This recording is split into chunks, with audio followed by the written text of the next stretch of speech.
first thing we need to talk about is like the local police, the trends in the local police department, how they respond and stuff like that. Has anybody even thought about some of the trends that, say, Phoenix PD has? Yes, they have changed their area in which they are patrolling now. Since there's a police station right across from my house, they won't come to my house. I have to wait for another subdivision to come. So that's like 10 miles away from me when there's a police station right across from me. And sometimes I understand that it's not an emergency, but what if it becomes an emergency, then what will happen?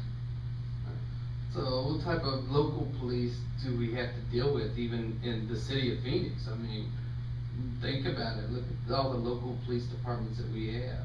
Each little town in the metropolitan area, Phoenix has basically their own police department, and then we got a county police department. So which one's going to respond to, let's say, a crime of breaking and entering in your vehicle, a vehicle crime of some sort? Which one do y'all believe would actually have to respond to that, or want to respond to that?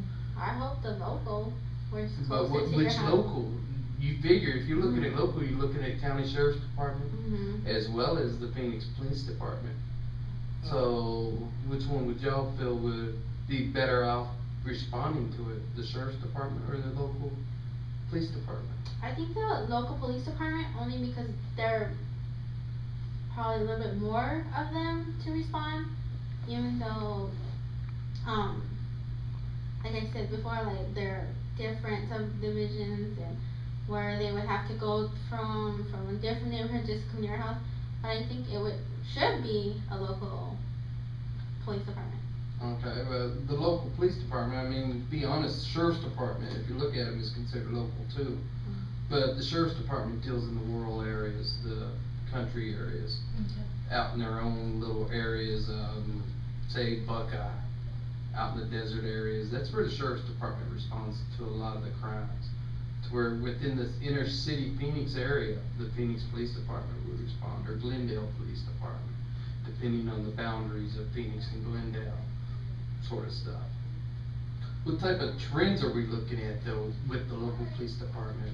I mean, does Phoenix PD investigate actual murders, or do they hand it out to somebody else to investigate those? Hand it out to someone else only because it's so big and they have to do more investigating to it, that there wouldn't have been enough time for them just to do it themselves.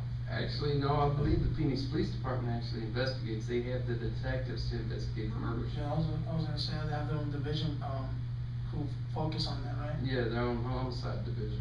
So that's good to know, So, just in case something happens. The county investigates it as well.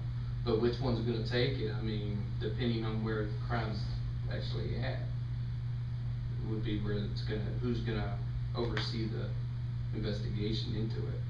So right there alone, you have local police department, Phoenix Police Department, and Maricopa County Sheriff's Department actually overlapping in crimes in some areas, to where they're both investigating the crime. You know, but what are some of the trends you see going, even in the local police department? Let's go county sheriff, Maricopa County Sheriff's Department. What are some of the trends you're seeing going? What do you believe in the racial profiling charges against the county sheriff's department? Do you believe they're actually racially profiling? And that's a big trend because that's been going for about 5 years now. With that alone, I mean, in my opinion, is they're actually not. They're just going into areas known for having the illegal immigrants into and doing checks. I mean, when you drive by Home Depot and you see 30 Mexican, Hispanic personnel standing out there waiting to get jobs. I mean, common sense would tell you most of them can't speak English to begin with, so you're looking at illegals. But yet they're saying they're racially profiled. They're doing what the Border Patrol does, going in some of these restaurants and stuff. You know. And then a lot of it wouldn't be based on, for example, if someone called and told them, well, like reported them. So I think that has to do a lot with it too, with the calls they get from the public. Yeah, but I think that with the issue of racial profiling, it has to be the reasons why, you know, they're you know, talking to these people or arresting them or whatever. Now, anybody would say, okay, you have this grouping out here, and you know they're probably not supposed to be there. So questioning them is not, you know, doesn't seem suspicious. But when you're telling a gentleman just because they appear to be Hispanic, and you're suspecting that, you know, well, maybe they don't have a green card or whatever, but they haven't done anything to warrant being pulled over. Or, you know, I can't remember the name of, when they do a stop just on a hunch that they may find something else.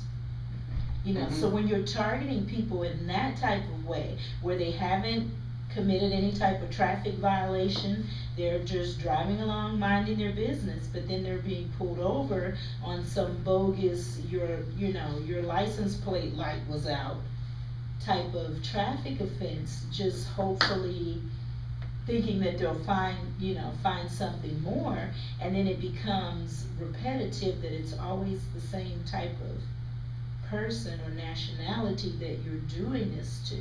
And that's when, you know, it seems like it's a racial profiling issue. Okay, well, if you put it that way, then the state police racially profile against corrections officers all the time. Because they pull us up. If they see us in uniform, we could be driving down the road following every law there is. And they're going to pull us over because we're in uniform and we're corrections officers. So, you know, are they racially profiling against me because I'm a corrections officer? Depends on what their reasoning is. I mean, is it something they normally do because someone might have stole your uniform? Right, you know, the prisoner, you're in the closet and they have your... So, but, yeah. And you go further into it, look at some of the technology the police departments have now and what they're doing with that technology. They can search up to 30 license plates with the click of a button anymore. Going through apartment complexes, that's becoming a big trend to find warrant violators. And that's people that are out there that they have warrants on for arrest. That's becoming a big trend to do that, is to go through the parking lots of apartment complexes and run every license plate. Is it violating our rights by doing that? Well, the only thing it could be is a right to privacy, but a license plate is not private. It's there for everyone to see. So, you know, what other rights could they be violating? Some of the other things, the trends going on and stuff, you know, county police, and if you break it down, the local police being the Phoenix Police Department, if they make an arrest, who holds them? He goes to county for the jails. Okay, so the county backs the local up by having the facilities to hold an arrestee or whatever, somebody for the warrants. And they also back up the little smaller towns by being the small towns police departments. You know, I mean, if you look at it, Black Canyon City's still in Maricopa County. Black Canyon City does not have a police force. Maricopa County covers it. So, any other trends y'all can think of that maybe the local police, Phoenix PD, Maricopa County have, that you see constantly a trend going, what way they're going? Well, we talked about response time. You know, we talked about how they only respond to, you know, certain calls, 911 calls, and the things that are non-emergency may take hours or the next day before there's a response. Yeah, and that's actually a big trend that's happening, is the little smaller crimes where it's not an emergency situation are going to the wayside, and they're not really even investigating until they come out, take a report, and go. So they can handle the more serious emergency crime. type issues? Could it be because we ain't got enough police on the force, or is it because of how much the citizens have taxed and dial 911 now for every little thing? I mean, it used to be right by your telephone, you had your fire department, local police department number, everything. Nowadays, you don't see that in anybody's home. And you couldn't tell, I doubt anybody here in this area could even tell you what the local police department's phone number is. No, I had except to for look it up in the 911. phone book. I had to look it up in the So- phone book. And it does, when you call, it does say if this is a non-emergency, you know, Please press hang up. 1 or Yeah. 2 or whatever, but if it's an emergency, dial 911. Yeah. Yeah. So, you know, Nestor, you got anything on local trends in the police departments? I mean, Just the coming, like it's becoming more common with using technology now. That's become like, I think as the future's going, they're getting more involved in that. into the technology environment. Yeah, in that field.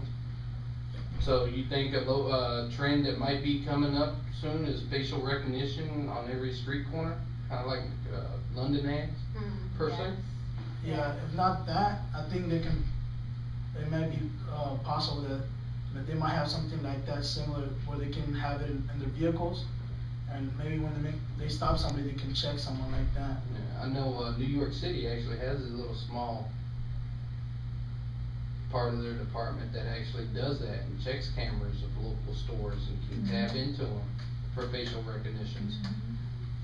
So, is the United States actually, and the local police actually trending toward that, or is the federal government still looking into it type deal?